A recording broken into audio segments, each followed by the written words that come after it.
आपण काल जो पार्ट डिस्कस केला की इन्स्ट्रक्शन काय द्यायला हव्यात बिफोर स्टार्टिंग ऑडिट, हे आपण बघितलेलं होतं. इथपर्यंतचा पार्ट जो आहे, instruction before commencing audit work. These instructions should be to audit staff and also to the client. तर काय इन्स्ट्रक्शन द्याव्या लागतात हे आपण काल डिस्कस केलेलं आहे. त्याच्या पुढचा जो पार्ट आहे तो बघा, overall audit approach. Approach means क्या, दृष्टिकोन ज्याला म्हणतो आपण. ओव्हरऑल ऑडिटचा दृष्टिकोन काय असेल, क्या अप्रोच रहेगा जब आप ऑडिट करेंगे, तो अप्रोच आप क्या रखेंगे वहां पे. While conducting audit, auditors overall approach should be to achieve the objects of audit. तो objects of audit हमने देखे हैं, दो objects of audit है. एक क्या है, expression of opinion on financial statement, and second object है आपका to detect and prevent the errors and fraud. हे दोन ऑब्जेक्ट्स आपण बघितलेले आहेत. तो ऑडिटर जो है उसका अप्रोच क्या रहेगा, to achieve the objects of audit. जो ओव्हरऑल अप्रोच जो है, ऑडिटरचा दृष्टिकोन काय असेल की जे ऑब्जेक्ट्स ठरलेले आहेत ते आपल्याला अचीव करायचे आहेत. Okay, his overall audit approach should be to ensure that. तो देखिए क्या एंश्योर करना चाहेगा ऑडिटर, जे काय खात्री करेल बघा auditor. His overall audit approach should be to ensure that all the assets and liabilities are properly verified and their valuation is also proper. Assets और liabilities जो है वो प्रॉपरली व्हेरीफाय हुए हैं. व्हेरीफाय म्हणजे मी सांगितलेलं आहे बऱ्याचदा, याचा वेगळा टॉपिक ही बघायचा आहे आपल्याला. व्हेरिफिकेशन म्हणजे सिंपली फिजिकल व्हेरिफिकेशन आपण म्हणतो. मी एग्जांपल दिलं होतं की बाबा तुमच्या बैलेंस शीट मध्ये, आपके बैलेंस शीट में आपके कंपनी के 4 बस दिखते हैं. बैलेंस शीट में आपके असेट साइड में वो दिख रहे हैं फिक्स्ड असेट में कि 4 बसेस आपके आपकी कंपनी के है.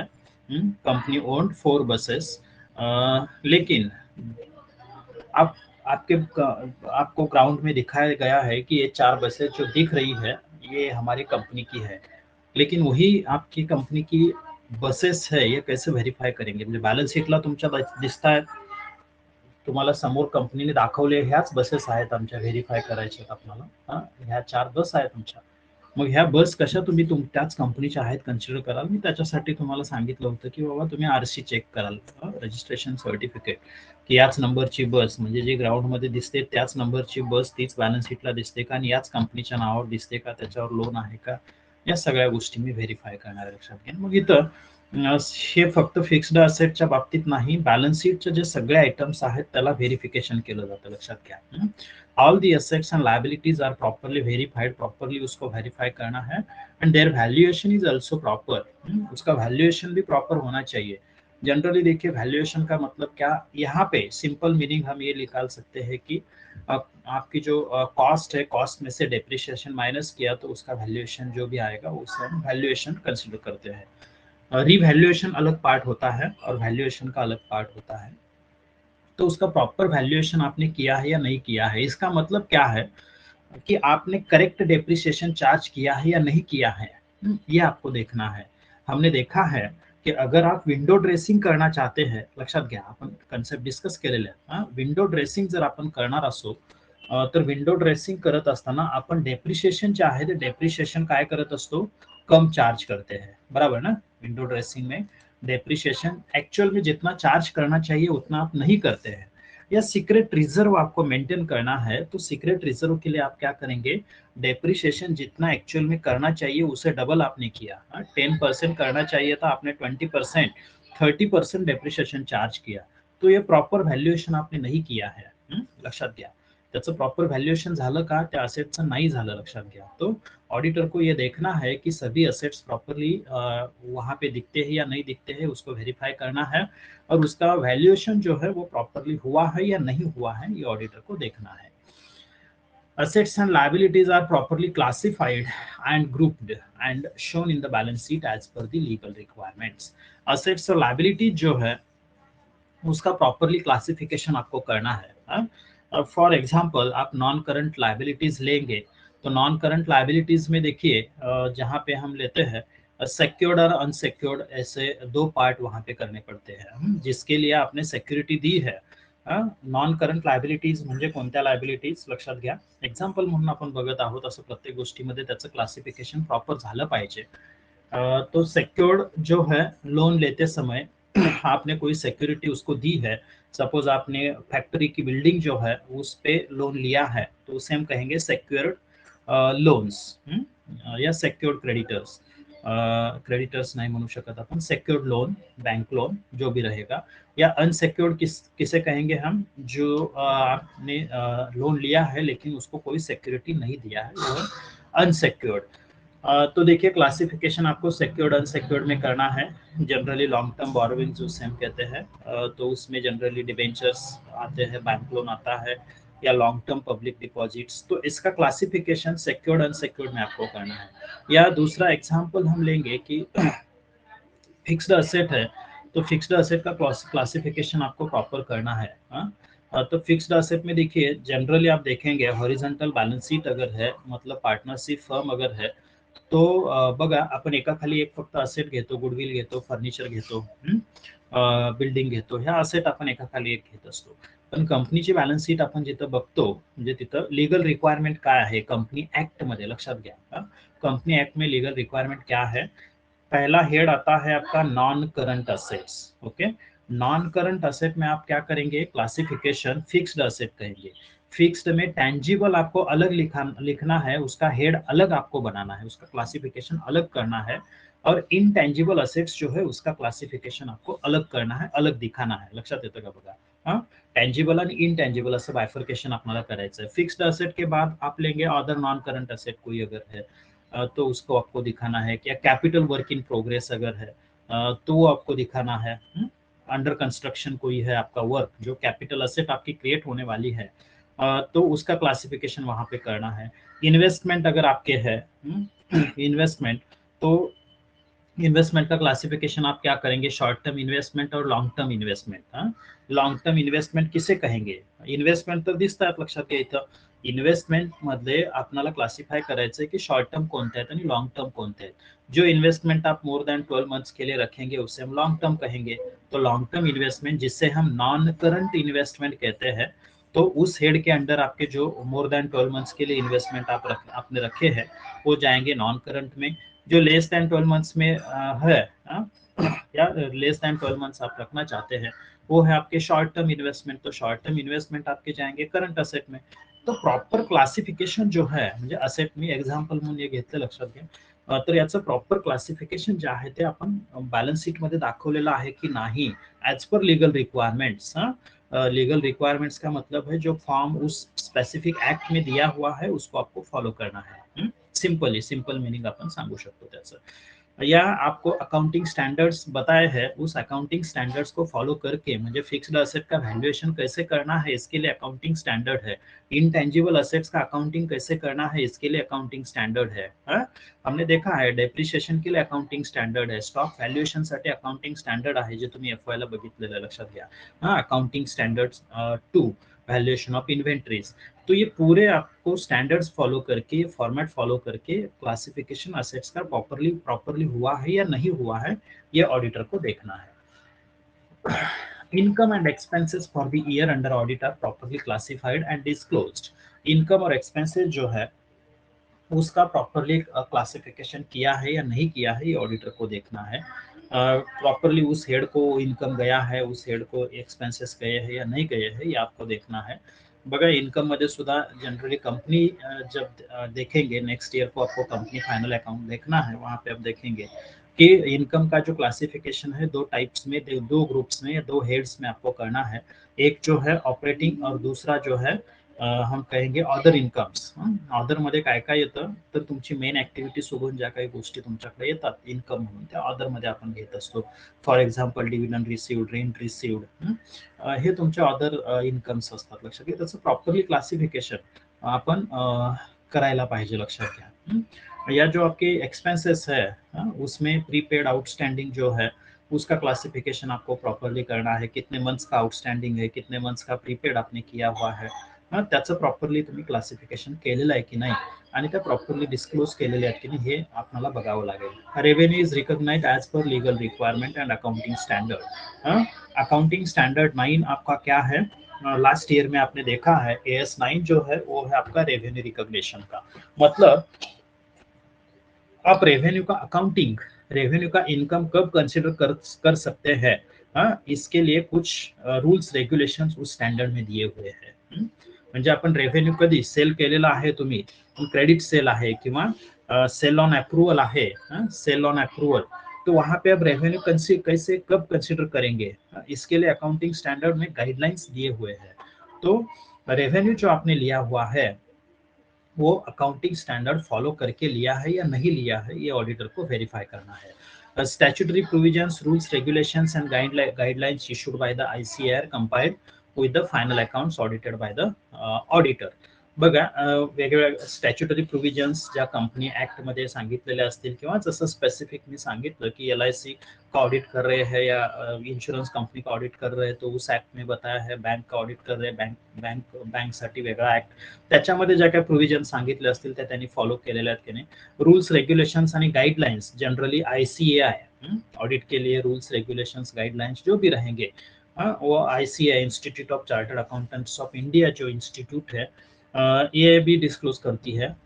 तर ह्या सगळ्या गोष्टी फॉलो करके ऑडिटर को क्या करना है, ऑडिट करना है। All the methods are consistently followed and where there is a change in the method it should be properly disclosed. Method का मतलब क्या है, अकाउंटिंग पॉलिसीज लेना है यहाँ पे। सभी मेथड्स जो है आपके अकाउंटिंग पॉलिसी जो है वो कंसिस्टेंटली फॉलो करने हैं।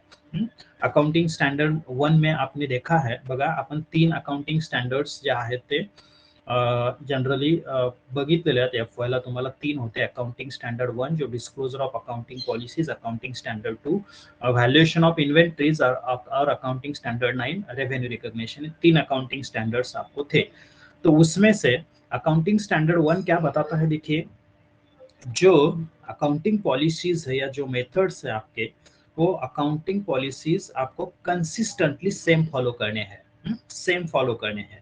अगर उसमें कोई चेंज आप करना चाहते हैं जिससे आपके फाइनेंशियल रिजल्ट्स अच्छे दिखने वाले हैं तो आप चेंज कर सकते हैं, लेकिन जिस ईयर में आपने चेंज किया है उस ईयर में उसको दिखाना है। दिखाना है मतलब क्या करना है, उसको डिस्क्लोज करना है, मेंशन करना है कि हमने डेप्रिसिएशन की मेथड चेंज की है। हे दाखवावं लागेल, लक्षात घ्या। कंसिस्टेंटली मतलब काय सांगू शकतो आपण, डेप्रिसिएशन की मेथड आप पिछले 10 साल से एक ही फॉलो कर रहे हैं, इसे हम कह सकते हैं कंसिस्टेंसी।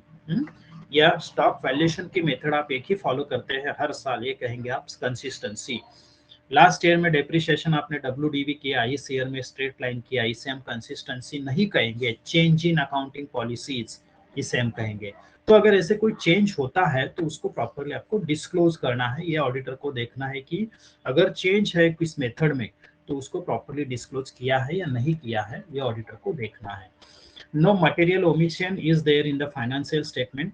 बघा मटेरियल का मटेरियलिटी कंसेप्ट हमने देखी है, जो इम्पोर्टेंट आइटम जो ऑडिटर डिसाइड करता है उसके प्रोफेशनल जजमेंट को लेके, और वो आइटम जो रीडर्स के फाइनेंशियल स्टेटमेंट का रीडर या यूजर होता है उसके डिसीजन पे इफेक्ट करता है, उसे हम कहते हैं मटेरियल आइटम। तो ऐसा कोई आइटम जो है वो फाइनेंशियल स्टेटमेंट में दिखाने का रहा या नहीं रहा, ये ऑडिटर को व्हेरीफाई करना है। असं काही राहिलं असेल तर ते ऑडिटरला बघावं लागेल। नो मटेरियल मिस स्टेटमेंट, देखिए मिस स्टेटमेंट है, काही चुकीची माहिती अगर आपकी गलत इंफॉर्मेशन फाइनेंशियल स्टेटमेंट शो करती है या नहीं करती है, ऑडिटर को वेरीफाई करना है।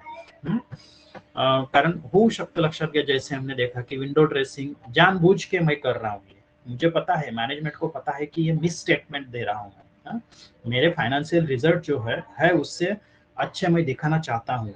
तो मिस स्टेटमेंट जब करेंगे आप तो ही वो दिखेगा, म्हणजे आपण त्याच्या मध्ये काय म्हणतो आपण मैनिपुलेशन करेंगे तो ही वो रिजल्ट जो है वो दिखेंगे जैसा आप दिखाना चाहते हैं। या कम आपकी फाइनेंशियल पोजीशन जो है उससे काय म्हणू आपण त्याला खालची जो अच्छी है उससे आप कम दिखाना चाहते हैं, मतलब आप प्रॉफिट में है लेकिन लॉस में दिखाना चाहते हैं, तो सीक्रेट रिजर्व हम कहते हैं उसे। जो है उससे बुरी आप दिखाएंगे तो वो है आपका सीक्रेट रिजर्व। तो देखिए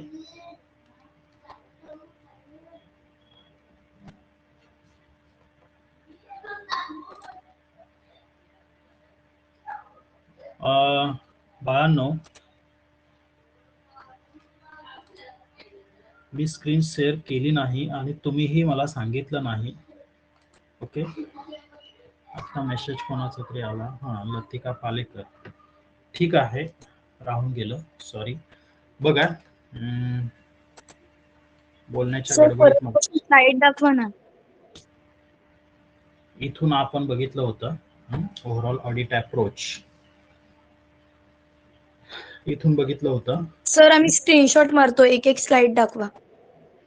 हो, ही फर्स्ट होती, ही सेकंड आहे.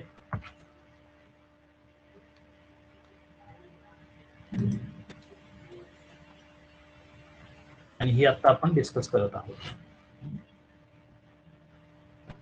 Okay sir. बघा, नो मटेरियल मिस स्टेटमेंट वहाँ पे कोई नहीं है. इम्पॉर्टंट मिस स्टेटमेंट अगर कुछ है फायनान्शियल स्टेटमेंट मध्ये असं काही केलेलं नाही आहे ना, हे ऑडिटरने चेक करायचं, लक्षात घ्या. Financial statements audited by the auditor are free from any error और फ्रॉड. फाइनेंशियल स्टेटमेंट जो आपने ऑडिट किए हैं उसमें एरर नहीं होना चाहिए, एक्सपेक्टेशन है, और फ्रॉड भी नहीं होना चाहिए. फ्री फ्रॉम एरर और फ्रॉड है, ये ऑडिटर का अप्रोच होना चाहिए.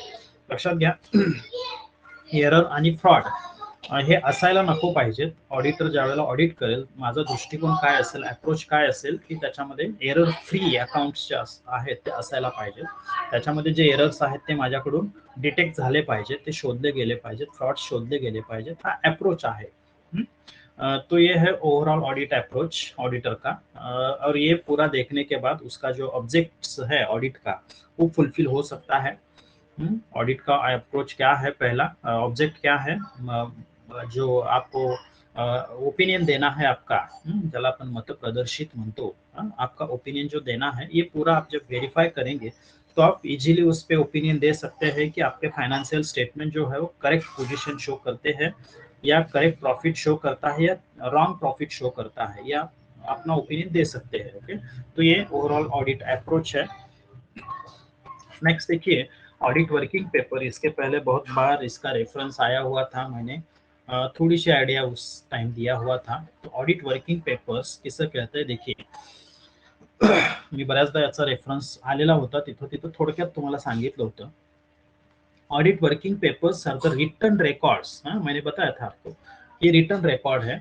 Audit working papers are the written records kept by the auditor which contains information about important facts in connection with the accounts under audit. जो ऑडिट्स हैं, जो आप अकाउंट्स ऑडिट कर रहे हैं,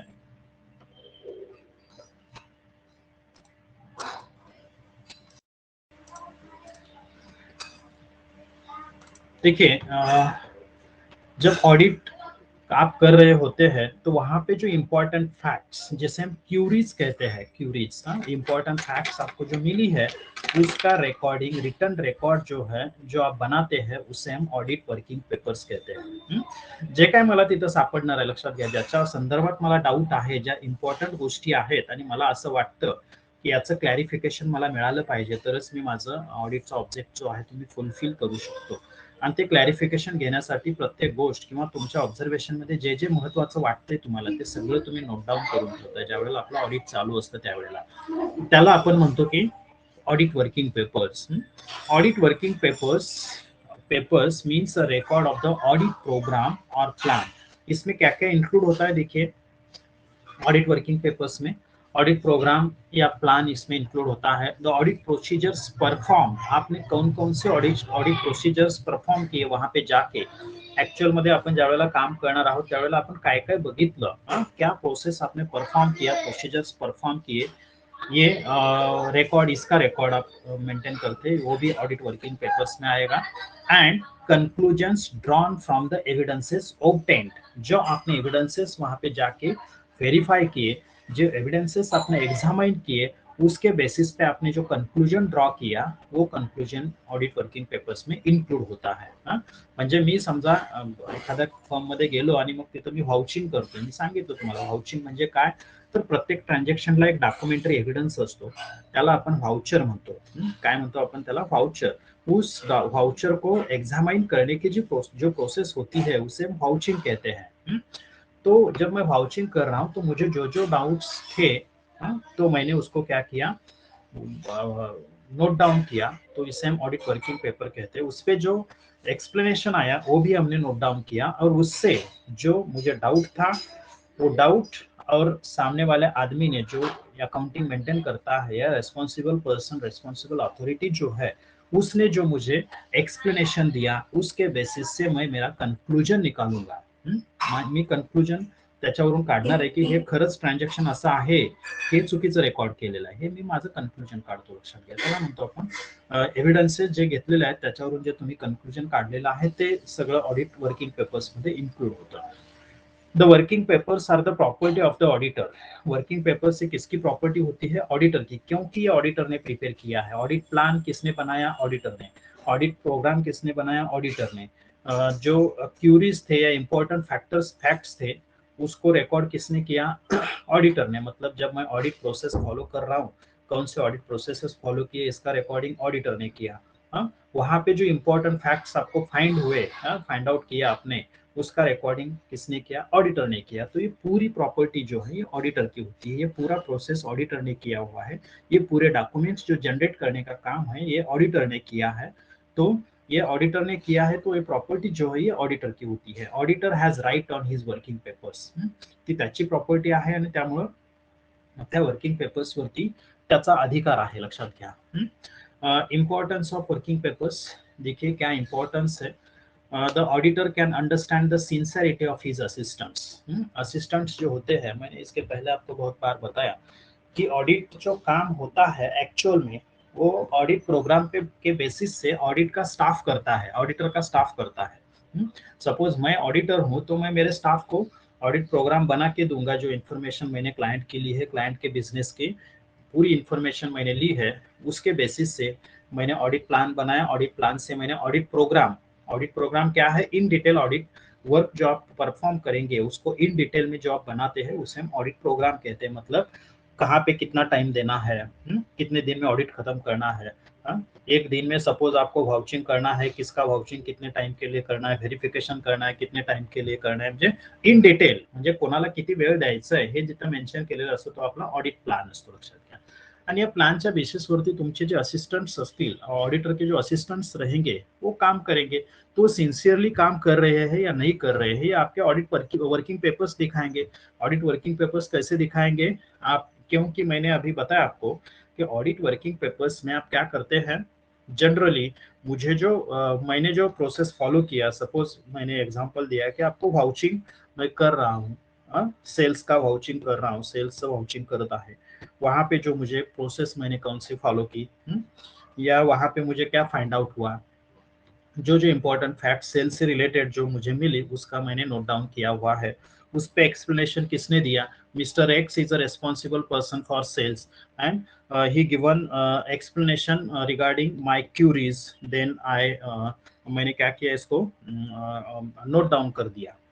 तो ये पूरी जो मेरे नोट्स है इसके बेसिस पे मेरा जो ऑडिटर है, जो मेरा बॉस है, वो देखेगा कि मिस्टर राजू ने क्या क्या देखा था, उसको क्या क्या मिला, ये फैक्ट्स उसको मिली. इसका मतलब है इसने सेल्स को व्हेरीफाई किया है, सेल्स को व्हेरीफाई किया है, तो सिन्सियरली उसने किया है.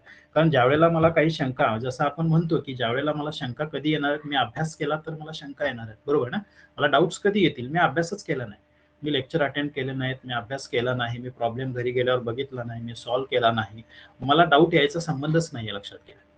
डाऊट येईल का, मला येणार नाही. लक्षात घ्या, कारण ते काय आहे हेच मला माहित नाहीये. ओके, तर मग तुम्हाला डाऊट कधी येणार आहे, मी ज्या वेळेला घरी गेल्यानंतर परत बघणार आहे की याच्यामध्ये हे असं सांगितलेलं आहे, मग इथं सरांनी हे केलेलं आहे, हे कसं काय, हा मला डाऊट येणार आहे. लक्षात घ्या. तर मी जोपर्यंत करणार नाही काम तोपर्यंत ते मला समजणार नाही. मग मी प्रत्येक वेळी जे डाऊट विचारतील ते थोडे आपण म्हणू की बाबा सिन्सिअर आहेत, हा म्हणजे याला हे समज नाही किंवा ह्याला हा डाऊट आला की ही अमाऊंट इथं कशी आली. तर हा आपण काय म्हणू की त्यानं ते बघितलं म्हणून त्याला लक्षात आलं. तसंच मग ऑडिटर जो आहे तो ऑडिटर काय करेल, त्याच्या स्टाफची सिन्सिअरिटी जी आहे ती सिन्सिअरिटी बघायची असेल तर ऑडिट वर्किंग पेपर्स आहेत ते बघेल. क्यों देखेगा? क्योंकि उसने क्या चेक किया है, उससे रिलेटेड उसकी क्यूरीज क्या थी। जैसे आपके डाउट्स रहते हैं हर सब्जेक्ट में, हर सब्जेक्ट के लिए मैं अकाउंटेंसी सिखाता हूँ, मैं अकाउंटेंसी का एग्जांपल दे रहा हूँ कि इस प्रॉब्लम में ये कैसे आया, ये एंट्री कैसी हुई, ये आपका डाउट है। तो ये डाउट जो है मैं लिख के रखूंगा।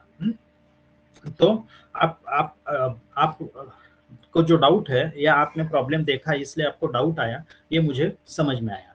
तो सेम उसी तरह असिस्टेंट जो है वो काम कर रहे हैं इसीलिए उसको ये क्यूरीज मिली, उस पे उसने एक्सप्लेनेशन दिया। तो उसकी सिंसियरिटी कितनी है, उसने क्या क्या क्यूरीज निकाली है, इस पे ऑडिटर को सिंसियरिटी उसकी पता चलती है। these papers help the auditor in finalization of audit report without any delay। अगर आपने अच्छी तरह से ऑडिट वर्किंग पेपर्स प्रिपेयर किए हैं तो ऑडिटर जो है, बघा स्क्रीन शेअर आहे का? हो सर आहे.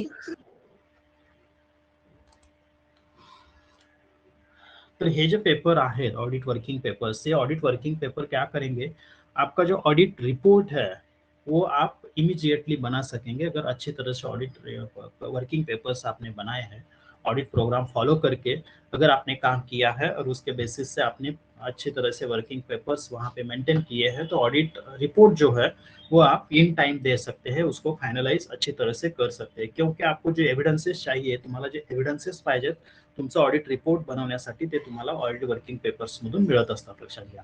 इन case of change in audit staff, अगर ऑडिट स्टाफ में चेंज होता है, working papers are helpful to new staff for establishing link.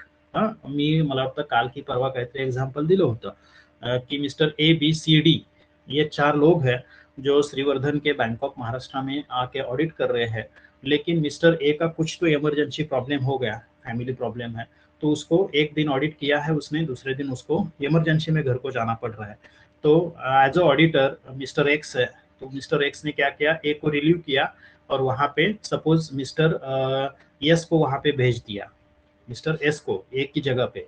तो ए ने क्या काम किया है, ए ने आतापर्यंत काल काम काय केलं हे एस ला कशावरून समजेल, ते जे वर्किंग पेपर्स आहेत त्या वर्किंग पेपर्स वरून त्याला समजणार आहे की काल ए ने काय काय बघितलं होतं आणि त्याला काय काय फाइंड आउट तिथं झालेलं आहे, त्याच्या पुढे मला ते काम करावं लागेल। तो ही लिंक जी आहे ही लिंक इस्टेब्लिश करण्यासाठी ऑडिट वर्किंग पेपर्स जो है वो इम्पोर्टेंट है। जहाँ पे ऑडिट स्टाफ चेंज होता है या न्यू स्टाफ उसकी जगह पे आता है, तो वहाँ पे जो काम में लिंक है वो लिंक इम्पॉर्टंट है, उसने क्या किया है, कारण त्या इमर्जन्सी मध्ये जर गेला असेल तर त्याला तुम्हाला सांगायला वेळ नाही की मी हे केलं हे बघायचं आहे, याच्यामध्ये हे सापडलं, हे सांगायला वेळ नाहीये। तो सकाळी निघून गेला आणि त्याच्यानंतर तुम्ही ऑफिस मधून इकडे आलेला आहात, बरोबर ना? असं होऊ शकतं, लक्षात घ्या।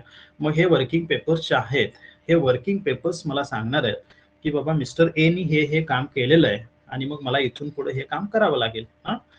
तर ही लिंक जी आहे ही लिंक इस्टॅब्लिश करण्यासाठी वर्किंग पेपर्स जो है ये इम्पोर्टेंट रोल प्ले करते हैं। Okay, it provides training to audit staff, ये ऑडिट स्टाफ के लिए ट्रेनिंग भी प्रोवाइड कर सकते हैं, क्योंकि लास्ट ईयर के वर्किंग पेपर्स न्यू स्टाफ जो आपका ज्वाइन हुआ है उनको पता नहीं है कि क्यूरीज कैसे लिखेंगे, आप क्या लिखेंगे, ये पता नहीं है। तो ऑडिट वर्किंग पेपर्स अगर आप लास्ट ईयर के देखेंगे तो मैं जब फर्स्ट टाइम ऑडिट को जाऊंगा तो मुझे देखना है कि लास्ट टाइम में कैसे उन्होंने लिखा है। तो ये मिस्टर ए ने लिखा है, क्या लिखा है, तो इसके बेसिस से मुझे क्या लिखना चाहिए। जसं आपण काही रेफरन्सेस बघत असतो बघा, म्हणजे फॉर एक्झाम्पल तुम्हाला एखादा निबंध लिहायचा असेल, म्हणजे ज्यावेळेला तुम्ही नवीन होतात, निबंध कसा लिहायचा माहित नाही, त्यावेळेला आपण इकडं बघ तिकडं बघ, या पुस्तकातला रेफरन्स त्या पुस्तकाचं निबंधाचं पुस्तक असेल त्याच्यामध्ये बघ, असं आपण बघायचं, लक्षात घ्या। त्याच्यातून मग आपल्याला आयडिया यायची की मग याच्यावरती मला निबंध कसा लिहिला पाहिजे, बरोबर ना? त्या पद्धतीनं जो नवीन स्टाफ तुम्ही अपॉइंट केलेला असेल तो स्टाफ जो है त्या स्टाफला ऑडिट वर्किंग पेपर्स जो है ये ट्रेनिंग के तौर पे आप यूज कर सकते हैं कि लास्ट ईयर में इस टाइप के कंपनी का ऑडिट ये जो किया था उसके ये वर्किंग पेपर्स है, तो आप देखो कि यहाँ पे क्या क्या जाके देखना है, कारण आपल्याला माहिती आहे, लक्षात घ्या, वर्किंग पेपर्स मध्ये ऑडिट प्लान असतो, ऑडिट प्रोग्राम असतो आणि त्याच्यानंतर तुम्ही जे जे काय वर्किंग पेपर्स ऑडिट करत असताना तुम्हाला फाइंड आउट झालेला आहे, जे नोट डाऊन करून ठेवलेलं आहे रिटर्न मध्ये, ते सगळं त्याच्यामध्ये इन्क्लूड असतं. हा, मग ऑडिटर जो नवीन आहे तो बघणार आहे प्लान मध्ये काय लिहिलेलं है, ऑडिट प्रोग्राम में क्या लिखा है और क्यूरीज में क्या लिखा है. तो इसके बेसिस से उसको एक ओवरऑल आइडिया आएगी कि ऑडिट ऐसे होता है. तो ये ट्रेनिंग के तौर पे हो सकता है. It helps the auditor in planning next years audit work. Next year अगर आपके पास ही ऑडिट है तो ऑडिटर को ये प्लान करने में वर्किंग पेपर्स जो है ये हेल्प करेंगे. क्यों? क्योंकि लास्ट ईयर में मुझे क्या क्या वहां पे मिला था, कहाँ पे इंटरनल कंट्रोल सिस्टम वीक थी, कहाँ पे आपको ज्यादा क्यूरीज मिले थे, जहाँ कहाँ पे आपको ज्यादा एरर्स मिले थे, ये आपको पता है. उस कंपनी का वर्किंग आपको पता है. हा, मग या वर्षीचं प्लान म्हणजे गेल्या वर्षी पण आपण एकाच कंपनीचं ऑडिट केलं होतं, या वर्षी त्याच कंपनीचं करायचं आहे म्हटल्यानंतर आपण गेल्या वर्षी काय केलं होतं आणि आपल्याला कुठं काय प्रॉब्लेम्स आले होते हे मला माहित आहे, लक्षात घ्या. आणि त्याच्या बेसिस वरती मग आता मी प्लान करताना ते गेल्या वर्षीचा माझा जो एक्सपीरियंस है वो मैं यहाँ पे यूज करूंगा और उसके बेसिस पे अच्छी तरह से मैं प्लान करंट ईयर का कर सकता हूँ. Working papers are the property of the auditor. इसके पहले हमने देखा है कि वर्किंग पेपर्स जो है ऑडिटर की प्रॉपर्टी है. The auditor can protect himself from a suit brought against him for negligence. Working papers अगर आपने प्रॉपरली मेंटेन किए हैं तो कोई अगर आपको कहता है कि आपने या फ्रॉड वहां पे मिला और आपके अगेंस्ट केस फाइल की किसी ने कि ऑडिटर ने जो है वो काम अच्छी तरह से नहीं किया है, नेग्लिजेंस किया है अपने वर्क में, तो आपके वर्किंग पेपर्स जो है एज अ प्रूफ वो प्रूव करेंगे कि आपने काम जो है वो अच्छी तरह से किया हुआ है. त्याच्यामध्ये जसं आपण बघितलं प्लान आहे, प्रोग्राम आहे आणि तुम्ही कोणत्या प्रोसेसेस, आपने कौन सी प्रोसेसेस फॉलो किए हैं ऑडिट वर्क के लिए वो आपने मेंशन किया हुआ है. वहां पे आपने क्या क्या जाके देखा और आपको क्या क्या क्यूरीज मिली ये आपके पास रिटर्न में है. उस पे वहां पे एक्सप्लेनेशन जो मिला है रेस्पॉन्सिबल अथॉरिटी से वो वहां पे है. उस रेस्पॉन्सिबल अथॉरिटी ने जो एक्सप्लेनेशन दिया है वहां पे उसकी साइन है. तो ये जो है ये आपका लीगल एविडेंस जो है ये कंसिडर हो सकता है कोर्ट में. अगर आपके अगेंस्ट निग्लिजेंस आपने काम में किया है, ऐसे अगर कोई स्वीट फाइल होती है, केस फाइल होती है तो वहां पे यूज कर सकते हैं. The auditor can understand the weakness of the internal control system. Internal control system का वीकनेस जो है वो ऑडिट वर्किंग पेपर्स से आपको फाइंड आउट होता है. क्योंकि वर्किंग पेपर्स में जहाँ पे ज्यादा एरर्स मिले हैं, जहाँ पे ज्यादा क्यूरीज मिली है वहां पे आपकी working internal control system weak आहे असं आपण कन्सिडर करू शकतो, लक्षात घ्या. त्यामुळे एक आयडिया येऊन जाते की इंटरनल कंट्रोल सिस्टम जे आहे ती कुठं वीक आहे. The auditor can answer the queries of earlier days easily. आपके पास अगर वर्किंग पेपर्स है लास्ट ईयर के तो लास्ट ईयर के बारे लास्ट इयरच्या संदर्भात काही कोणी क्युरीज विचारले तरी मी आपण इझिली त्याचा आन्सर देऊ शकतो, कारण माझ्याकडे रिटर्न मध्ये मी तयार केलेला आहे, बरोबर ना. वर्किंग पेपर्स जे आहेत ते माझ्याकडे रिटर्न आहेत. तुम्ही एखादी क्युरी जर मला विचारली तर वर्किंग पेपर्स मध्ये मी बघेन हा या संदर्भात काय लिहिलं होतं इथं आणि तुमचं एक्सप्लेनेशन काय मिळालं, त्याचा आन्सर मग मी जे काय असेल ते मी सुटेबल आन्सर तुम्हाला देऊ शकेन, लक्षात घ्या. It provides a mean to control the audit work. Audit work control करने के लिए मैकेनिज्म के आप यूज कर सकते हैं. Auditor can change the audit programme wherever necessary.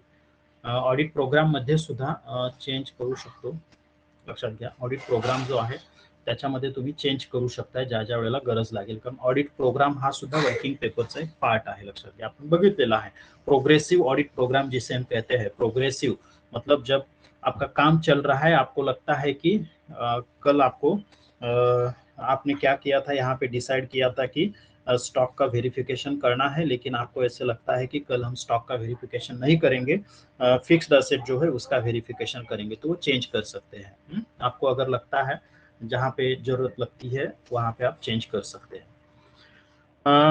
तो देखिए factors determining form and content of working papers. कोणकोणते फॅक्टर्स आहेत बघा जे कोणत्या टाईपचे वर्किंग पेपर्स असतील किंवा कुठल्या फॉर्म मध्ये असतील त्याच्यामध्ये काय इन्क्लूड असेल हे डिसाइड करतात असे factor. The form and content of audit working papers are determine the following factors. कौन कौन सा फैक्टर्स है देखिए. The nature of engagement, type and scope of audit. बघा तुमची एंगेजमेंट म्हणजे तुमची अपॉइंटमेंट कशी आहे, ऑडिट कोणत्या टाइपचं आहे, ऑडिट का स्कोप क्या है, इस पे डिपेंड है कि आपके वर्किंग पेपर्स क्या रहेंगे. फॉर एग्जाम्पल इंटरनल ऑडिट है, इसके पहले मैंने बताया आपको कि इंटरनल ऑडिट है तो इंटरनल ऑडिट की ऑडिटर की अपॉइंटमेंट कौन करता है? मैनेजमेंट करता है अपनी लेवल पे। उस ऑडिटर को मैनेजमेंट जो बताएगा उतना ही काम करना है। तो स्कोप ऑफ ऑडिट क्या हुआ? मैनेजमेंट ने आपको बताया सिर्फ कैश ट्रांजैक्शन चेक करो, अदर ट्रांजैक्शन आपको देखने ही नहीं है। या मैनेजमेंट ने बताया सिर्फ यहाँ पे सेल्स जो है वो सेल्स का ही चेक करो, आप सिर्फ सेल्स चेक करो। या मैनेजमेंट ने आपको बताया कि सिर्फ प्रॉफिट एंड लॉस अकाउंट के जो आइटम्स है उतना ही चेक करो, बैलेंस शीट की तरफ मत जावा। तो स्कोप काय झाला आपला? फक्त प्रॉफिट अँड लॉस अकाउंटशी रिलेटेड झाला, लक्षात घ्या। म्हणजे प्रॉफिट अँड लॉस अकाउंटला जे आयटम दाखवलेले आहेत तेवढेच आपल्याला चेक करायचे आहेत इन डिटेलमध्ये। बॅलन्स शीटचे आपल्याला बघायचंच नाहीये। स्कोप कोणी डिसाईड केला? तुमचे मॅनेजमेंटने डिसाईड केला। का मॅनेजमेंटने डिसाईड केला? टाईप ऑफ ऑडिट कोणता आहे? इंटरनल ऑडिट आहे, लक्षात घ्या। इंटरनल ऑडिट असल्यामुळे अपॉइंटमेंट मॅनेजमेंट करणार आहे तुमची, एंगेजमेंट जी म्हणतो आपण, आणि त्याचा स्कोप सुद्धा मॅनेजमेंट ठरवणार आहे, लक्षात घ्या। स्टॅच्युटरी ऑडिट अगर है, स्टैट्यूटरी ऑडिटर अगर है तो आपकी एंगेजमेंट या अपॉइंटमेंट कौन करेगा? शेयर होल्डर करेगा। टाइप कौन सा है? स्टैट्यूटरी ऑडिट है। स्कोप कौन डिसाइड करेगा आपका? स्कोप आपका स्पेसिफिक लॉ जो है, कंपनी एक्ट जो है, कंपनी का ऑडिट अगर कर रहे हैं तो कंपनी एक्ट आपको बताएगा कि आपका स्कोप क्या है और आपको क्या चेक करना है। तो स्कोप क्या है ऑडिट का, टाइप कौन सा है ऑडिट का, और आपकी अपॉइंटमेंट, ये जो फैक्टर्स है, ये वर्किंग पेपर्स आपके क्या बनेंगे, वर्किंग पेपर्स आपके क्या रहेंगे, किस फॉर्म में रहेंगे, ये डिसाइड करेंगे। लक्षात आलं का तुमच्या? बघा, nature of business and complexity of business of the client. आपके क्लाइंट का बिजनेस कौन सा है? मैन्युफॅक्चरिंग कंसर्न है, सर्व्हिस प्रोव्हायडर है, ट्रस्ट है, काय आहे तुमचा बिझनेस, आणि त्याच्यामध्ये कॉम्प्लेक्सिटी काय आहे, कितना कॉम्प्लेक्स आपका बिजनेस है, अकाउंटिंग सिस्टम है, इस पे डिपेंड है कि आपके वर्किंग पेपर्स कैसे रहेंगे, कौन से वर्किंग पेपर्स आप प्रिपेयर करेंगे। Requirement of audit report, audit report की रिक्वायरमेंट्स क्या है, कौन ऑडिट रिपोर्ट में क्या फॅक्ट आपको दिखानी है, बघा। कारण ऑडिट रिपोर्ट जो आहे, जसं मी मगाशी एग्जांपल दिलं कि इंटरनल ऑडिट अगर है तो उसका ऑडिट रिपोर्ट किस फॉर्म में चाहिए ये मैनेजमेंट ही डिसाइड करेगा। और स्टैट्यूटरी ऑडिटर अगर आप है तो स्टैट्यूटरी ऑडिट का फॉर्म जो है वो कंपनी एक्ट आपको बताएगा। तो वहां पे मैनेजमेंट ने अगर बताया कि आप बैलेंस शीट चेक नहीं करो स्टैट्यूटरी ऑडिटर को, तो ऑडिटर नहीं मानेगा। ऑडिटर कहेगा की कंपनीज ऍक्ट में मुझे ये बताया है तो मैं ये चेक करके ही रहूंगा, असं तो म्हणू शकतो, लक्षात घ्या। मग ऑडिट रिपोर्ट जो है उसकी रिक्वायरमेंट क्या है, उसके बेसिस पे आपके वर्किंग पेपर्स क्या रहेंगे ये डिपेंड होगा। ऑडिटची रिपोर्ट जो आहे त्याच्यामध्ये आपल्याला काय दाखवायचं आहे, काय रिपोर्ट आपल्याला द्यायचा आहे, त्याच्यानुसार तुमचे वर्किंग पेपर्स आहेत ते ठरणार आहेत, लक्षात घ्या। Reliability of internal control system, internal check system, आपकी इंटरनल कंट्रोल सिस्टम जो है वो कितनी रिलायबल है, कितनी अपन काय म्हणू त्याला, विश्वासू आहे, कितनी रिलायबल है, कहाँ पे वीक है, कहाँ पे स्ट्रांग है, इस पे भी डिपेंड है कि आपके वर्किंग पेपर्स जो है वो कैसे बनेंगे। इंटरनल चेक सिस्टम एक इंटरनल कंट्रोल सिस्टम का पार्ट है। तो इंटरनल चेक सिस्टम और इंटरनल कंट्रोल सिस्टम वीक है, स्ट्रांग है, कितनी रिलायबल है, इसके बेसिस पे आपके वर्किंग पेपर्स जो है वो डिसाइड होंगे। देखिए, ऑडिट फाइल जो है या वर्किंग पेपर्स जो है वो दो टाइप्स के होते हैं, एक है परमानेंट और एक है टेम्पररी। तो परमानेंट ऑडिट फाइल जो होती है तो उसमें देखिए क्या क्या आ सकता है। परमानेंट ऑडिट फाइल हम किसे कहते हैं? It is a file which contains papers of continuing importance affecting the company and audit. कंपनीच्या लाईफमध्ये कंटिन्युअस त्या डॉक्युमेंटचा इम्पॉर्टन्स आहे आणि ऑडिटमध्ये सुद्धा ते डॉक्युमेंट महत्वाचे आहेत। म्हणजे फक्त या वर्षासाठी नाही, लक्षात घ्या, लाइफ टाइम के लिए कंपनी के लिए ये डॉक्यूमेंट्स इंपॉर्टेंट जो होते हैं, और ऑडिट के लिए भी आपको लगते हैं, वो जिस फाइल में इंक्लूड होते हैं उसे हम परमानेंट ऑडिट फाइल कहेंगे। It should includes following papers. कौन सा है? देखिए, memorandum of association, articles of association, company के लिए रहेगा ये, कंपनी के लिए मेमोरेंडम आणि आर्टिकल्स ऑफ एसोसिएशन, जिसके बेसिस पे आपकी कंपनी काम करेगी, वो मेमोरेंडम और आर्टिकल्स ऑफ एसोसिएशन। तो ये जो है लाइफ टाइम के लिए रहता है। मेमोरेंडम या आर्टिकल्स में आप चेंज करना चाहते हैं तो उसके लिए रिजोल्यूशन देना पड़ेगा, कंपनी लॉ बोर्ड की आपको परमिशन लेनी पड़ती है। आप अगर काम में कुछ चेंज करना चाहते हैं आपके, इसमें से कुछ रूल्स रेग्युलेशन जो म्हणजे मेमोरेंडम आणि आर्टिकल्स काय असतात? रूल्स रेग्युलेशन्स असतात। याच्यामध्ये जर काय आपल्याला चेंजेस आपण बघितलेलं लक्षात घ्या कंपनी ऍक्ट मध्ये, तर याच्यामध्ये चेंजेस करायचे असतील तर आपल्याला रिझोल्युशन पास करणं, कंपनी लॉ बोर्डची परमिशन घेणं, या सगळ्या गोष्टी येतात. लक्षात घ्या, हे कंपनीसाठी मेमोरंडम आर्टिकल्स हे लाइफ टाइम साठी इंपॉर्टेंट असतात. हाँ, ये डॉक्यूमेंट्स जो है ये कंपनी के लिए लाइफ टाइम के लिए इंपॉर्टेंट है. उसमें रूल्स रेगुलेशंस कंपनी कैसे काम करेगी ये पूरा मेंशन किया होता है. सेम उसी तरह पार्टनरशिप फर्म अगर है तो पार्टनरशिप डीड उसके लिए इंपॉर्टेंट है, ये परमानेंट ऑडिट फाइल में आएगा. आपकी ट्रस्ट है तो ट्रस्ट डीड ये इंपॉर्टेंट है.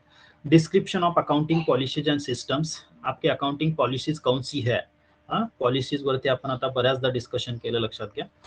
तर अकाउंटिंग पॉलिसीज काय आहेत आणि अकाउंटिंग सिस्टम आपकी कौन सी है, इसका आपको रिकॉर्ड रखना है परमानेंट ऑडिट फाइल में. Copies of audit reports of earlier year, इसके पहले जो ऑडिट हुआ है उसके कॉपीज जो है इंटरनल एक्सटर्नल जो भी ऑडिट रहेगा उसकी कॉपीज आपको मेंटेन करनी है परमानेंट ऑडिट फाइल में. Flow chart and question regarding evaluation of internal control system जो इवैल्यूएशन आप करते हैं उसके लिए अगर आपने कोई क्वेश्चन प्रिपेयर की है तो क्वेश्चन और ऑर्गेनाइजेशन का फ्लो चार्ट, जैसे मैंने इसके पहले आपको बताया कि एमडी है, एमडी के अंडर कौन सा आता है, अलग अलग डिपार्टमेंट्स आएंगे, सेल्स डिपार्टमेंट है, कॉस्ट डिपार्टमेंट है, अकाउंटिंग डिपार्टमेंट है, असे वेगवेगळे डिपार्टमेंट. तुमचा फ्लो चार्ट काय आहे, administration flow chart, management decision लेगा वो एमडी जो है उसको इम्प्लीमेंट करने के लिए उसके अंडर 3-4 डिपार्टमेंट्स हैं. तो ये 3-4 डिपार्टमेंट्स के लिए अलग अलग इम्प्लीमेंटेशन प्रोसेस रहेगी. तो वो डिपार्टमेंट का हेड अलग रहेगा, अकाउंट्स हेड रहेगा, एचआर हेड रहेगा, सेल्स हेड, मार्केटिंग हेड. तो मार्केटिंग हेड जो है मार्केट से रिलेटेड काम करेगा. तो ये एडमिनिस्ट्रेशन फ्लो चार्ट है, जो भी रहेगा वो फ्लो चार्ट आपके पास होना चाहिए कि उस कंपनी में काम कैसे चलता है, ऍडमिनिस्ट्रेशन कसं होतं या संदर्भात फ्लो चार्ट जो असेल तो तुम्हाला मेंटेन करायचा है. सर्टिफाइड कॉपीज ऑफ बायलॉज जो होते हैं, आपका काम कैसे होने वाला है, इसके लिए आपने जो लॉज प्रिपेयर किए हुए हैं, जनरली बघा कोऑपरेटिव्ह कंपनीज पतसंस्था असेल तर कोऑपरेटिव्ह ऍक्ट मध्ये बायलॉज दिलेले असतात, त्याच्यामध्ये आपण चेंज करू शकतो की तुमची पतसंस्था काय काम करणार आहे, कशी काम करणार आहे, या संदर्भातल्या सगळ्या जे काही नियमावली ज्याला म्हणतो आपण ते बायलॉज, तर ते त्या ऍक्ट मध्ये दिलेले असतात, त्याच्यामध्ये आपण चेंजेस करू शकतो. लक्षात घ्या, सुरुवातीला ज्यावेळेला आपण हे बायलॉज ऍक्सेप्ट करणार आहोत, रजिस्ट्रेशन ज्यावेळेला आपण कंपनीचं असेल पतसंस्थेचं असेल करणार आहोत, त्यावेळेला ज्यावेळेला आपण कंपनी ऍक्ट मधले बायलॉज असतील ते आपण बघणार आहोत की हे मग हे आपल्याला ऍप्लिकेबल नाही आहे किंवा याच्यामध्ये आपण चेंज करणार आहोत, तर ते चेंज करून मग आपण ते अप्रुव्हलसाठी तिकडे पाठवणार असतो. लक्षात घ्या, ही जी कॉपी आहे बायलॉज तुमचे काय आहेत त्याची सर्टिफाइड कॉपी तुमच्याकडे असली पाहिजे. लिस्ट ऑफ डायरेक्टर्स, कितने डायरेक्टर्स है, कौन कौन, उसके नाम क्या है, इसकी लिस्ट आपके पास होनी चाहिए. पार्टनरशिप फर्म है तो पार्टनर्स के नाम होने चाहिए आपके पास, उसकी लिस्ट होनी चाहिए. ऑफिसर्स जो है उसकी लिस्ट आपके पास होनी चाहिए. कौन से ऑफिसर, जैसे मैंने बताया कि एचआर डिपार्टमेंट का हेड है, ये ऑफिसर है तो उसकी ड्यूटी क्या है, मार्केटिंग हेड है तो उसकी ड्यूटी क्या है, एमडी है, एमडी की ड्यूटीज क्या है, उसकी ड्यूटीज और रेस्पॉन्सिबिलिटीज क्या है, इसका आपके पास लिस्ट होना चाहिए. ऑर्गेनायझेशनल चार्ट, जसं मी आता सांगितलं तुम्हाला फ्लो चार्ट किंवा ऑर्गनायझेशनल चार्ट.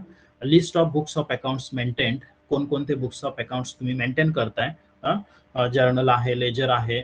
जर्नल मध्ये परत मग त्याच्यामध्ये तुम्ही बायफर्केशन करू शकताय, सेल्स लेजर अलग रहेगा, परचेस लेजर अलग रहेगा. डिपेंड है कंपनी पे, फर्म पे, ऑर्गनायझेशन मध्ये काय रेकॉर्ड मेंटेन करायचं, कोणते बुक्स ठेवायचे हे ते कंपनी ठरवत असते. लक्षात घ्या, तुमच्या ट्रांजेक्शन्स किती आहेत उस पे डिपेंड करता है कि परचेस के लिए आप अलग रखेंगे, सेल्स के लिए अलग रखेंगे, लेजर अलग रहेगा, स्टॉक अलग, जो है बुक्स उसकी लिस्ट आपके पास होनी चाहिए. उस कंपनी में कौन कौन से बुक्स ऑफ अकाउंट्स मेंटेन करते हैं, इस कंपनी के ब्रांचेस कितने हैं और उस ब्रांच का एड्रेस क्या है, इसकी लिस्ट आपके पास होनी चाहिए.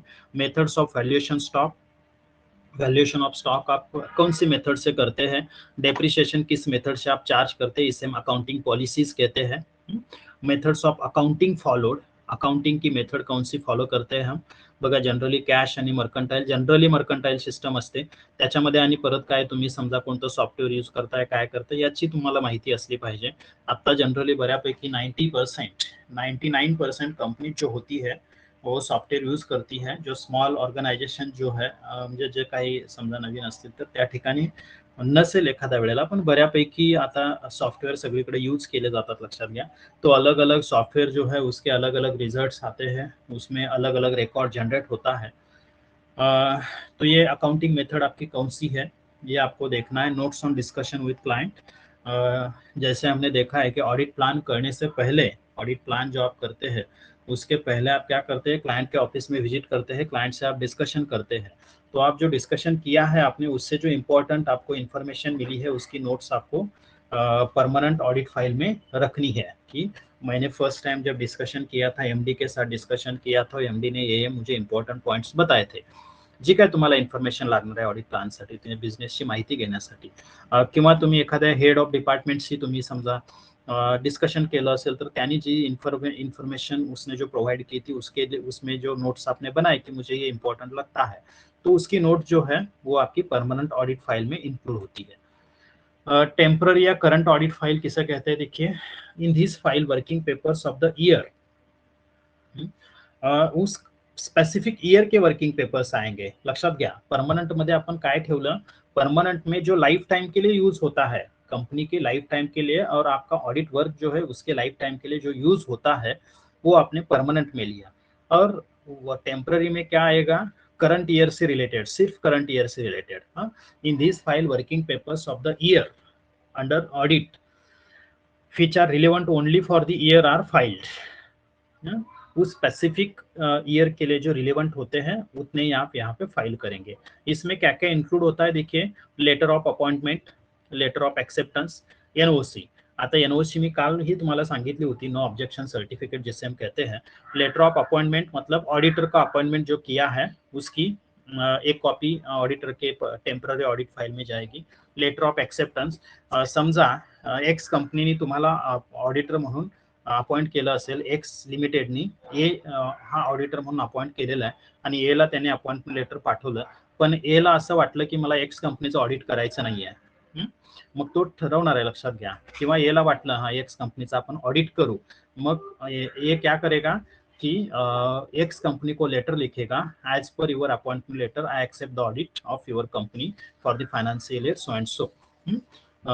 इस फाइनेंशियल ईयर का ऑडिट जो मुझे अपॉइंट किया है एज अ ऑडिटर, तो मैं ये एक्सेप्ट करूंगा, ऐसे लेटर कंपनी को भेजता है। तो लेटर ऑफ एक्सेप्टेंस जो करंट ऑडिट फाइल में आएगा। और एनओसी कब लगती है, जब ऑडिटर चेंज होता है। तो कल मैंने इसका डिस्कशन किया था कि अगर प्रीवियस ईयर में मिस्टर ये ऑडिट कर रहा है, करंट ईयर में मिस्टर एक्स को आप दे रहे हैं, तो करंट ईयर में एक्स को ऑडिट देने से पहले ए से आपको क्या करना है, उस कंपनी को एनओसी लेनी है, नो ऑब्जेक्शन सर्टिफिकेट लेना है। तो एनओसी की अगर ऑडिटर चेंज हुआ है तो एनओसी करंट ऑडिट फाइल में आएगा। ऑडिट प्रोग्राम अपन बघितलेला है। Details of audit procedures and test perform, आपने कौन सी प्रोसीजर्स या टेस्ट परफॉर्म किए हैं उसका रिकॉर्ड करंट ऑडिट फाइल में आएगा। Queries raised and answers received, तुमने काम करते समय जो जो क्यूरीज वहां पे रेज किए थे और उस पे जो आंसर्स रेस्पॉन्सिबल अथॉरिटी ने दिया है वो उसके साइन के साथ वहां पे करंट ऑडिट फाइल में आपको मेंटेन करना है। Trial balance, final account, schedules यानी जैसे मैंने कल आपको बताया था कि फाइनल अकाउंट जब हम बैलेंस शीट बना रहे थे, नोट्स टू अकाउंट्स जो हमने बनाया था उसे हम जनरली शेड्यूल कहते हैं। बघा बँक फायनल अकाउंट मध्ये स्पेसिफिक शेड्यूल असतात, कंपनीमध्येही शेड्यूल होते, पण आता 2013चा जो ऍक्ट आला त्याच्यामध्ये शेड्यूल्सच्या ऐवजी त्याला नोट्स टू अकाउंट्स असं नाव दिलेलं आहे। Letter of confirmation from different parties यानी आपके डेटर्स या क्रेडिटर्स जो है उससे जो बैलेंस सर्टिफिकेट कन्फर्मेशन है वो कन्फर्मेशन, बैंक से आप बैलेंस सर्टिफिकेट डिमांड करेंगे कि मिस्टर एक्स लिमिटेड जो कंपनी है उसका बैलेंस कितना है, ऑडिटर हे व्हेरीफाय करू शकतो, लक्षात घ्या। बँक ऑफ महाराष्ट्रामध्ये खातं आहे आणि एक्स लिमिटेड ही कंपनी श्रीवर्धन मध्ये काम करते आणि ए त्याचा ऑडिटर आहे, तर मिस्टर ए जो आहे तो बँकेकडे बॅलन्स सर्टिफिकेट डिमांड करू शकतो। ते जे काय तुम्हाला मिळालेलं आहे ते टेम्पररी करंट ऑडिट फाइल मध्ये येऊ शकतं। लिस्ट ऑफ मिसिंग वाउचर्स, अगर कोई वाउचर्स मिस है, उसका रिकॉर्ड तो ट्रांजैक्शन आपने एंट्री तो की है लेकिन उसका वाउचर नहीं है, मतलब डॉक्यूमेंट्री एविडेंस नहीं है, without documentary evidences you enter the entry in the books of accounts, तो उसे हम कहेंगे लिस्ट मिसिंग वाउचर। आपके पास वो वाउचर नहीं है या डॉक्यूमेंट्री एविडेंस उस ट्रांजैक्शन का आपके पास नहीं है, तो उसकी अगर ऐसे कोई ट्रांजैक्शन है तो उसकी लिस्ट आपको बनानी है। बिल्स जो है, मिसिंग बिल्स अगर है तो उसकी certificate from management regarding closing stock का आपने वेरिफिकेशन नहीं किया, बाय मिस्टेक नहीं किया, या क्लोजिंग स्टॉक का वैल्यूएशन करना, वेरिफिकेशन करना ये जो है काय म्हणू आपण बहुत लेंदी प्रोसेस है। तो आपका जो 1 मंथ का या 15 दिन का ऑडिट वर्क है उसमें ये पॉसिबल नहीं है। तो मैनेजमेंट से आपने क्या किया, सर्टिफिकेट लिया की आपका क्लोजिंग स्टॉक इतना है, ये सर्टिफाई करके दो। असं काही केलं असेल तर त्याचं सर्टिफिकेट, कैश इन हैंड आपकी कितनी है, 31 मार्च को कितनी कैश थी, और जैसे मैंने बताया कि उसका डिस्क्रिप्शन चाहिए, 500 के नोट्स कितने थे, 2000 के नोट्स कितने थे, 100 के कितने हैं, 20 के, इसका लिस्ट जो है वो आपको लेना है। वेरिफिकेशन ऑफ असेट्स उसकी लिस्ट आपको लेनी है। Copy of computation of income tax, audit report etcetera. Audit report यानी प्रीवियस ईयर का ऑडिट रिपोर्ट आपके रेफरेंस के लिए। और इनकम टैक्स जो आपने इनकम टॅक्स देखील कॉम्प्युटेशन करना है, जितना प्रॉफिट होता है, आता प्रॉफिट किती होईल त्याच्यावरती तुमचा इनकम टॅक्स ठरणार आहे, लक्षात घ्या। तो कॅल्क्युलेट करावा लागतो, त्याला आपण म्हणतो कॉम्प्युटेशन ऑफ इनकम टैक्स। तो इसकी कॉपी ऑडिटर को रखनी है। तो देखिए, ownership, custody, access of other parties to working papers. Working papers को कोई अदर पार्टी, मतलब हमने तो देखा है कि ऑडिटर की प्रॉपर्टी है वर्किंग पेपर्स, याच्या अगोदर आपण बघितलं, लेकिन अगर कोई अदर पार्टी उसमें इंटरेस्टेड है तो उसकी कस्टडी ले सकता है या नहीं ले सकता। ये देखिए, audit working papers are the property of the auditor. ये तो हमें पता है। He is the owner of the working papers. He should keep this papers in his custody very safely. उसको रखणे हैं उसके कस्टडी में, कारण कोण कधी तुमच्यावरती एलिगेशन घेऊ शकतं माहित नाही, लक्षात घ्या। मग हे वर्किंग पेपर्स म्हणजे तुमची प्रॉपर्टी आहे, तुम्ही काय काम केलेलं आहे त्या कंपनीत जाऊन हे ते वर्किंग पेपर्स प्रूव्ह करणार आहेत, लक्षात घ्या। ही should keep this papers in his custody very safely for such time as per legal and professional requirement of record retention। बघा, काही टर्म्स एंड कंडिशंस असतात कि आपको रिकॉर्ड कितने साल का मेंटेन करना है। सपोज हम कहेंगे कि ये कॉलेज है, तो कॉलेज में आपके जो आंसर सीट है वो कितने साल तक मेंटेन करनी है, कॉलेज का रिकॉर्ड है वो। कॉलेज ने एग्जामिनेशन लिया है, इसका प्रूफ है वो, तो ये कितने साल तक रखने हैं, तो मॅक्झिमम 5 इयर्स तक हम कहेंगे। तो ये रूल है, लक्षात घ्या। हा नियम आहे की किती वर्षांपर्यंत, 5 वर्षांपर्यंतचे तुमचे पेपर जे आहे ते कॉलेजला ठेवावे लागतात। 5 वर्षात कधीही कोणीही मागितले तर ते तुम्हाला ते दाखवावे लागतात, लक्षात घ्या। युनिव्हर्सिटी मागू शकते, युनिव्हर्सिटीची एखादी कमिटी येऊ शकते तुमच्याकडे व्हेरीफाय करण्यासाठी की तुमचे पेपर्स, आता टीवायचे पेपर तर विद्यापीठाकडे जातात, लक्षात घ्या, त्यामुळे त्याचा काही प्रश्न नाही। पण जे FY SY चे पेपर कॉलेजमध्ये होतात किंवा कॉलेज लेवलला कंडक्ट केले जातात, तर ते किती दिवस ठेवायचे, 5 वर्ष, 7 वर्ष, याला टाइम लिमिट ठरलेला आहे युनिव्हर्सिटी ऍक्ट नुसार। आणि त्याच्यामध्ये समजा 5 वर्ष असेल तर 5 वर्षामध्ये युनिव्हर्सिटी कधीही ते मागू शकते, विद्यापीठ, म्हणजे कितने दिन तक आप वो रिकॉर्ड रिटेन कर सकते हैं।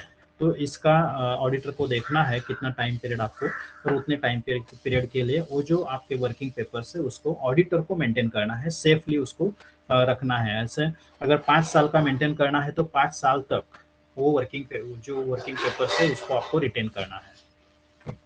Auditor may at his own discretion give copies और extracts of audit papers to his clients. अगर ऑडिटर को लगता है, ऑडिटर जर समजा ऑडिटरला वाटलं की बाबा क्लायंटला देऊ आपण याचे वर्किंग पेपर्स, तर तो देऊ शकतो, लक्षात घ्या, स्वतःच्या जबाबदारीवरती। ऑडिटर वर्किंग पेपर्स जो है वो क्लाइंट को दे सकते हैं। ही should keep these working papers confidential. ये कॉन्फिडेंशियल भी रख सकता है ऑडिटर जो है, कॉन्फिडेंशियल, वर्किंग पेपर्स कॉन्फिडेंशियल म्हणजे काय म्हणू आपण, गुप्त ठेवू शकतो। नेक्स्ट देखिए, auditors lean on working papers and on clients books. तो वर्किंग पेपर्स पे तो ऑडिटर का राइट है, नो इशू, क्योंकि हम देख रहे हैं अभी वर्किंग पेपर्स के डिस्कशन में ऑडिटर की ही प्रॉपर्टी है। Lien means the right of a person for keeping lawful possession. Possession म्हणजे काय, ताबा, लक्षात घ्या। Lawful possession of somebody else property, दूसरे की प्रॉपर्टी पे आप लॉफुल पोजेशन, ज्याला आपण म्हणतो कायदेशीर हक्क किंवा कायदेशीर ताबा आपण घेऊ शकतो, त्याला आपण लीन म्हणतो, लक्षात घ्या। लीन म्हणजे काय, तर एखाद्याच्या प्रॉपर्टीवरती आपण कायद्यानुसार ताबा मिळवू शकतो, ते म्हणजे त्याला आपण लीन म्हणतो। Lien means the right of a person for keeping lawful possession of somebody else's property on which he has worked, or for satisfying a claim against that person, ज्याच्यावरती त्यांनी काम केलेलं आहे अशा प्रॉपर्टीवरती। If auditor is not paid his dues by the client, देखिए, auditor को क्या चाहिए, फीस चाहिए। मैंने जो काम किया है उसकी फीस मुझे चाहिए, उसे हम कहेंगे ड्यूज। ऑडिटर के जो ड्यूज है अगर क्लाइंट ने नहीं पेड किए जो मैंने काम किया है, जो मैंने ऑडिट वर्क किया है, तो अगर उसकी ड्यूज नहीं मिले, if auditor is not paid his dues by the client for work done by him, then even in such cases he cannot keep the books of accounts and documents of the client in his possession. तो उसने fees नाही दी है, इसीलिए मैंने क्या किया, उसके books of accounts जे आहेत किंवा त्याचे डॉक्युमेंट्स जे आहेत ते माझ्याकडे ठेवून दिले. मी ऑडिटर आहे, पण त्यांनी फीज दिली नाही म्हणून ते ठेवून घेतले, तर मी ते तसं करू शकत नाही. लक्षात घ्या, कोणत्याही कंडिशन मध्ये त्यांनी फीज दिली नाही म्हणून ते बुक्स ऑफ अकाउंट्स किंवा त्याचे डॉक्युमेंट्स मी माझ्याकडे ठेवू शकत नाही, माझ्या पोजेशन मध्ये, माझ्या ताब्यामध्ये मी ठेवू शकत नाही, तर ते त्याला रिटर्न द्यावे लागतात. लक्षात घ्या, म्हणजे ऑडिटर की लीन सिर्फ उसके वर्किंग पेपर्स पे है, उसके बुक्स ऑफ अकाउंट्स या डॉक्यूमेंट्स पे नहीं है, किसके, क्लाइंट के. Working papers are document prepared by auditor himself, it is his property. उसने प्रिपेयर किए है तो उसकी प्रॉपर्टी. He can retain these working papers in case of non payment of his dues. अगर क्लाइंट आपको डिमांड करता है कि वर्किंग पेपर्स मुझे दे दो, उसकी एक कॉपी, और उसने अगर फीस आपकी नहीं दी है, तो आप वर्किंग पेपर्स उसको एक कॉपी नहीं दे सकते हैं. अगर मुझे लगता है कि मैं नहीं दूंगा उसको, तो नहीं दे सकते आप. लेकिन बुक्स ऑफ अकाउंट्स जो है उसको रिटर्न करने ही करने हैं आपको. He can retain confirmation letters and certificates received from different parties in the course of audit as his property. Confirmation certificate म्हणजे बॅलन्स सर्टिफिकेट, समजा तुम्ही बँक कडून डिमांड केलं, क्रेडिटर्स कडून डिमांड केलं, डेटर्स कडून डिमांड केलं, ते कन्फर्मेशन लेटर्स असतील. ते सर्टिफिकेट्स काही रिसीव झाले असतील, जसं आपण बघितलं की स्टॉक के लिए मैनेजमेंट से आपने सर्टिफिकेट लिया है या और कोई पार्टी से आपने सर्टिफिकेट लिया है, तो ये आप ऑडिटर की प्रॉपर्टी कह के आप उसको रिटेन कर सकते हैं, उसको अपने पास रख सकते हैं, उसको आपके पोजीशन में रख सकते हैं, तुमच्या ताब्यात ते ठेवू शकता है. म्हणजे ऑडिटर की लीन किस पे है, ऑडिट वर्किंग पेपर्स और कंफर्मेशन लेटर्स या सर्टिफिकेट्स पे सिर्फ ऑडिटर की लीन है. बुक्स ऑफ अकाउंट्स और क्लाइंट के डॉक्यूमेंट या बुक्स ऑफ अकाउंट्स पे ऑडिटर की लीन नहीं है. There is no lien on audit, sorry, accounting books and documents of a client. Even though if the client is not paid his audit fees or his dues, उसने अगर नहीं paid किया है तो भी उस पे उसकी लीन नहीं है. मतलब ऑडिटर की क्लाइंट के बुक्स ऑफ अकाउंट्स पे लीन नहीं है, सिंपली. बघा, ऑडिट नोटबुक. आता नोटबुक म्हणजे वेगळा काय प्रकार नाहीये, जसं आपण म्हणतो बाउंड बुक, म्हणजे आपण मी आखीव तावावरती सगळ्या क्युरीज लिहिल्या होत्या. आखीव तावावरती 2, 4, 10 आखीव ताव मला लागले. मैंने प्लेन पेपर पे लिखा, तो प्लेन पेपर मुझे 8-10 लगने वाले हैं, लगे हैं. तो ये आपके वर्किंग पेपर्स प्लेन पेपर पे आप लिखने की जगह उसको आप क्या करेंगे, उस एक बाउंड बुक में, नोटबुक में लिखेंगे, तो वो आपके ऑडिट नोटबुक होते हैं. Audit notebook is a notebook maintained by the auditor for recording various matters observed by him during the course of audit. Same working पेपर्सचाच पार्ट आहे, फक्त इथं नोटबुक तुम्ही मेंटेन करताय. लक्षात घ्या. It is form of a bound book और loose sheets, दोन्ही मध्ये आपण जनरली मेंटेन करू शकतो, पण जनरली नोटबुकचा अर्थ बाउंड बुक आहे. लक्षात घ्या. इट कंटेन्स एरर्स, इसके पहले हमने डिस्कस किया है. क्या वर्किंग पेपर्स में आता है, पूरा नोटबुक में आपको लिखना है. Errors, difficulties, doubtful queries of various accounting records and replies received thereto. जे काही तुम्हाला डाउट्स वाटले, जे चुका तुम्हाला मिळाल्या, त्याच्यावरती काही एक्सप्लेनेशन मिळालं रेस्पॉन्सिबल अथॉरिटीचं, तर ते तुम्ही नोट डाउन करणार आहात या नोटबुक मध्ये. It is also called as audit memoranda.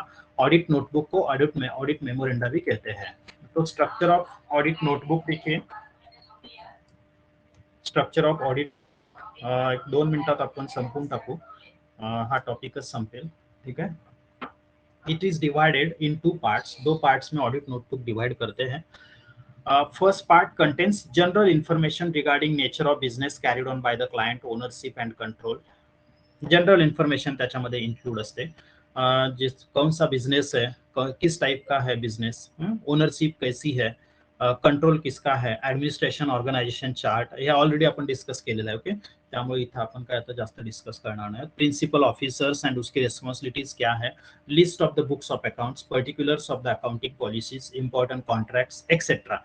तो ऑडिट नोटबुक आप जहाँ पे मेंटेन करेंगे, तो फर्स्ट पार्ट में देखिए जो हमने परमानेंट ऑडिट फाइल कहा था, उसमें से ज्यादातर रिकॉर्ड है यहाँ पे. ज्यादातर रिकॉर्ड फर्स्ट पार्ट में क्या इंक्लूड करना है, general information regarding ownership, administration chart, principal officers and responsibility, जो भी है उसका रिकॉर्ड आपको मेंटेन करना है. और सेकंड पार्ट जो है, second part contains current information regarding current years, यानी जो टेम्पररी आपकी ऑडिट फाइल थी, उसमें जो आप रिकॉर्ड मेंटेन करते थे वहां पे नोटबुक में आपको सेकंड पार्ट में रिकॉर्ड करना है। ऑडिट क्यूरीज जो है क्लियर नहीं हुई है, आपका डाउट जो था वो रेस्पॉन्सिबल अथॉरिटी ने क्लियर नहीं किया है, वो क्यूरीज आएंगे। For example missing receipts, vouchers, mistakes और irregularities observe during the course of audit, म्हणजे हे आपण ऑलरेडी मगाशी बघितलं तेच आहे। Unsatisfactory book keeping, unsatisfactory costing, internal और फाइनेंशियल एडमिनिस्ट्रेशन, अनसेटिस्फैक्टरी जो भी आपको मिला है करंट ईयर से रिलेटेड, वो सभी इसमें आप रिकॉर्ड करेंगे। हाँ, जो क्यूरीज है वो क्यूरीज आप यहाँ पे रिकॉर्ड करेंगे सिंपली। देखिए last part, importance of audit notebook. Notebook अगर है तो आप ऑडिट रिपोर्ट जो है इजीली फाइनलाइज कर सकते हैं। जैसा अपन बघितलं की उसमें क्या क्या इंक्लूड होता है। तो क्यूरीज जो है वो क्यूरीज करंट ईयर से रिलेटेड आपकी जो सॉल्व नहीं हुए हैं, या जहाँ पे इरेगुलरिटीज आपको मिले हैं, या एरर्स आपको जहाँ पे मिले हैं, उसका रिकॉर्ड आपने उसमें रखा है, तो आप उसका आपका ओपिनियन जो है ओपिनियन देने के लिए एक एविडेंस है। आपका ओपिनियन एक्सप्रेस करने के लिए वो एविडेंस हो सकता है ऑडिट नोटबुक। इसलिए ऑडिट रिपोर्ट फाइनलाइज करने में आपको कोई दिक्कत नहीं रहेगी। मेरा ओपिनियन हो गया है, मेरा ऑब्जेक्ट ऑडिट का था फर्स्ट प्राइमरी ऑब्जेक्ट की मुझे फायनान्शियल स्टेटमेंट पे ओपिनियन देना है, आणि हे ओपिनियन देत असताना माझ्याकडे पुरेसे एव्हिडन्सेस आहेत, पुरावे आहेत। It helps for planning of audit for next year. Next year में ऑडिट प्लान अगर कर रहे हैं, लास्ट ईयर में आपने सेम कंपनी का ऑडिट किया था, वो नोटबुक आपको हेल्प करेगी कि प्लान नेक्स्ट ईयर में आपको कैसे करना है। It works as a guide for audit assistants. बघा वर्किंग पेपर्सचेच फायदे आहेत, लक्षात घ्या। बेनिफिट्स जो है, इंपॉर्टन्स जो है वर्किंग पेपर्स का ही है, इसमें कुछ चेंज नहीं है, सिर्फ नाम अलग है। It works as a guide for audit assistants. They gets ideas about queries raised last year, errors and frauds discovered, etc. Audit assistant जो है उसको लास्ट ईयर में क्या क्या हुआ था इसकी आइडिया मिलेगी, और उस वो गाइड करेगा कि करंट ईयर में आपको क्या देखना चाहिए। इट प्रोटेक्ट्स ऑडिटर्स, या प्रूफ या एविडेंस हो सकता है कोर्ट में। It helps auditor to review audit work and makes changes in audit programme. क्या ऑडिट वर्क हुआ है, कितने क्यूरीज अब तक मिले हैं, इसके बेसिस पे ऑडिट प्रोग्राम में अगर कुछ चेंजेस मैं करना चाहता हूँ वो चेंजेस कर सकता हूँ। तर हे काही इम्पॉर्टन्स आहेत। आणि हा आपला सेकंड टॉपिक जो है ये खत्म हुआ, ऑडिट प्लानिंग। कल हम नेक्स्ट टॉपिक स्टार्ट करेंगे। याच्यामध्ये काही कोणाला डाऊट आहे का?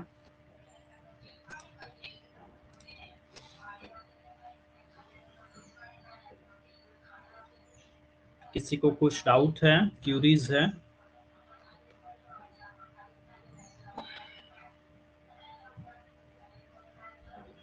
कोणाला काही डाऊट आहे का? ठीक आहे, डाऊट नाही असं कन्सिडर करू, नेक्स्ट लेक्चरला आपण नेक्स्ट टॉपिक स्टार्ट करू। ओके, थांबू आपण इथं।